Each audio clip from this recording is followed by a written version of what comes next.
Shivdi Nhava Sheva trans harbour link जो आहे त्याच्या आज गर्डरचं लॉन्चिंग होतं।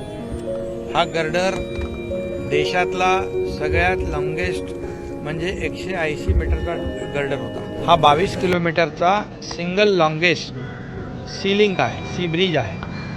हा देशातला सगळ्यात लॉंगेस्ट आहे। ते 3 तास ज्या प्रवासाला लागतात ते केवळ 12 ते 15 मिनिटांमध्ये या पुलावरून या ब्रिजवरून लोक प्रवास करतील। यामुळे इंधन वाचेल, वेळ वाचेल, पोल्यूशन कमी होईल आणि म्हणून हा एक आगळा वेगळा प्रकल्प आहे। ॲडव्हान्स टेक्नॉलॉजीचा वापर केलेला हा ऑर्थोट्रॉपिक स्टील डेक आहे आणि म्हणून इको फ्रेंडली पर्यावरणपूरक असा हा प्रकल्प आहे। आपल्याला माहीत आहे की इथे फ्लेमिंगो मोठ्या प्रमाणावर येतात आणि असं वाटलं होतं की ह्या पुलाचं काम चालू झाल्यानंतर फ्लेमिंगो जातील, परंतु मी माहिती घेतली फ्लेमिंगो गेले नाहीत, वाढलेले आहे। सगळ्यात लांबीचा सी ब्रिज येत्या नोव्हेंबर 23 पर्यंत पूर्ण होईल, लोकांसाठी खुला होईल।